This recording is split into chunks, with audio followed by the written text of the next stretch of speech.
എൻഗേജ്മെൻറ്റിൽ iPhone അല്ലാതെ വേറൊന്നും പറ്റില്ലെന്ന അവളെ വാശിയിൽ തുടങ്ങിയതാണ്.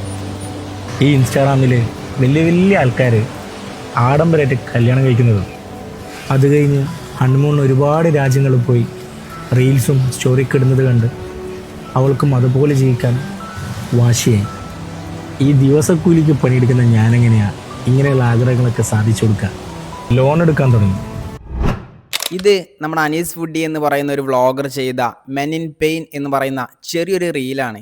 ഈ റീലിനകത്ത് പറയുന്ന കാര്യം വളരെ ഗൗരവമുള്ള ഒരു കാര്യമാണ്. അദ്ദേഹം ആ വീഡിയോയിൽ പറയുന്നുണ്ട് എൻഗേജ്മെൻറ്റിന് ഐഫോൺ മാത്രമേ പറ്റൂ എന്ന് വാശി പിടിച്ച് തുടങ്ങിയതാണ് എന്ന്. ശരിക്ക് ഇങ്ങനെയുള്ള പ്രശ്നങ്ങൾ നമ്മുടെ സമൂഹത്തിൽ കൂടി വരികയാണ്. എന്താണ് ഇതിൻ്റെ കാരണം? നല്ല വരുമാനമുള്ള യൂട്യൂബേഴ്സും വ്ളോഗേഴ്സും അവരുടെ എൻഗേജ്മെൻറ്റിന് ഐഫോൺ നൽകുന്നതും അവരുടെ നിക്കാഹിന് മഹറായി ഒരുപാട് പവൻ സ്വർണം നൽകുന്നതും വീഡിയോ എടുത്തുകൊണ്ട് ഇൻസ്റ്റാഗ്രാമിലും യൂട്യൂബിലും അപ്ലോഡ് ചെയ്യുന്നുണ്ട്. ഈ വീഡിയോസ് കണ്ടാണ് നമ്മുടെ പെൺകുട്ടികൾ വളരുന്നത്.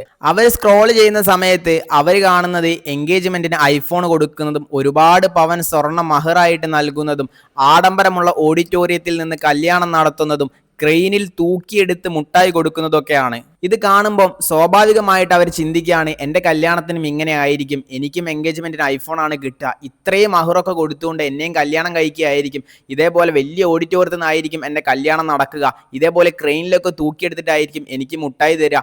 ഇങ്ങനെയുള്ള ചിന്തകളാണ് ഇവരുടെ മനസ്സിലേക്ക് വരുന്നത്. എന്നാൽ എൻ്റെ പ്രിയപ്പെട്ട സഹോദരിമാരെ, നിങ്ങൾ മനസ്സിലാക്കണം, ഈ യൂട്യൂബേഴ്സും വ്ളോഗേഴ്സും കല്യാണം കഴിക്കുന്ന സമയത്ത് അവരുടെ കല്യാണ ചെലവിൻ്റെ നല്ലൊരു ശതമാനം കൊളാബറേഷനായിട്ട് പോകും. ജ്വല്ലറി, വെഡ്ഡിംഗ് ഡ്രസ്സ്, ഓഡിറ്റോറിയം, ഇതേപോലെ പല കാര്യങ്ങളും അവർക്ക് കൊളാബറേഷൻ വഴിയായിരിക്കും കിട്ടുന്നത്. എന്നാൽ നിങ്ങളെ നിക്കാഹ് ചെയ്യാൻ പോകുന്ന വ്യക്തി ഇതേപോലെ വലിയ വരുമാനമുള്ള ഒരു യൂട്യൂബറോ വ്ളോഗറോ ആകണമെന്നില്ല. നിങ്ങൾ ആഗ്രഹിക്കുന്നത് പോലെ ഐഫോണോ ഒരുപാട് പവൻ്റെ മഹറോ വാങ്ങിത്തരാൻ അവർക്ക് കഴിയണമെന്നില്ല. ഞാൻ റീലുകളിൽ കണ്ടതുപോലെയുള്ള ആഡംബരങ്ങൾ എൻ്റെ കല്യാണത്തിനും വേണം എന്ന മക്കളുടെ വാശിക്ക് വഴങ്ങിപ്പോവുകയാണ് ഇന്ന് പല ഉപ്പമാരും.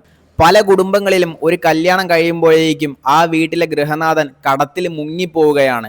ചെറുപ്പക്കാർ അവരുടെ സാമ്പത്തിക സ്ഥിതിക്ക് അനുസരിച്ചുള്ള മഹർ നൽകുക, സഹോദരിമാർ അവരുടെ സാമ്പത്തിക സ്ഥിതി മനസ്സിലാക്കിക്കൊണ്ട് മഹർ സ്വീകരിക്കുക. വ്ളോഗേഴ്സും യൂട്യൂബേഴ്സും എങ്ങനെ ദൂർത്തടിച്ച് വേണമെങ്കിലും കല്യാണം നടത്തിക്കോട്ടെ, അവർക്കതിനനുസരിച്ചുള്ള വരുമാനമുണ്ട്. എന്നാൽ അവരുടെ സാമ്പത്തിക സ്ഥിതിയല്ല നമുക്കും നമ്മുടെ വീട്ടുകാർക്കും.